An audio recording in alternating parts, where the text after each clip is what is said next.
très prochainement quoi. Numéro 21 et 22, Hernandez. Les frères Hernandez, ils sont nés à Marseille parce que leur père, Jean-François Hernandez, il était défenseur central à l'Olympique de Marseille à la fin des années 90. Après ce passage à l'OM, le daron il est parti jouer en Espagne et donc logiquement la famille Hernandez l'a suivi. À l'époque, en 2000, les frères Hernandez, ils ont 3-4 ans et depuis cette année-là, ils ont plus jamais vécu en France puisque de 2000 à 2019, les deux ont grandi en Espagne avant de partir l'un en Allemagne et l'autre en Italie. Ce qui fait que parmi les 26 bleus du groupe, c'est Théo Hernandez qui a vécu le moins de temps en France. Bref, du coup, en ayant vécu 19 ans en Espagne et même s'il représente la France, les deux se sentent logiquement plus espagnols que français. Et donc logiquement, les deux parlent très bien espagnol. En primera me iba a costar un poquito más.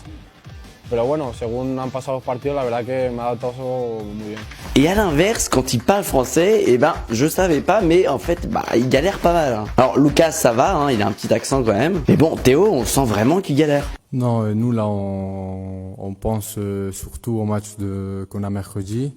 Mais après voilà, le match qu'on va voir dimanche, c'est aussi le plus important. On ne sait pas c'est qui qu'on va voir comme équipe. Nous, on doit préparer bien à l'entraînement pour savoir c'est qui qu'on va voir.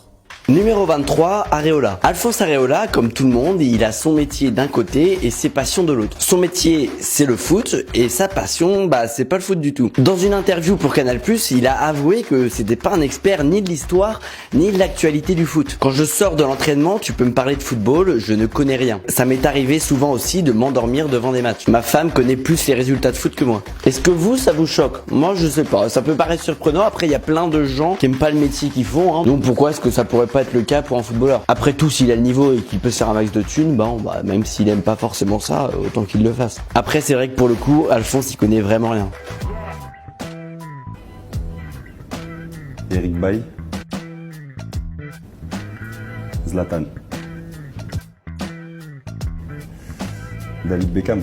Numéro 24, Konaté. Konaté, il a été formé à Sochaux et en 2017, alors qu'il a que 17 ans, il refuse de signer son premier contrat pro avec les Lionceaux et il part gratuitement à Leipzig, je sais pas comment on dit, qui vient de terminer deuxième de Bundesliga, je ne sais pas comment on dit. Ça forcément, ça plaît pas au club socialien, mais ça plaît pas non plus aux supporters.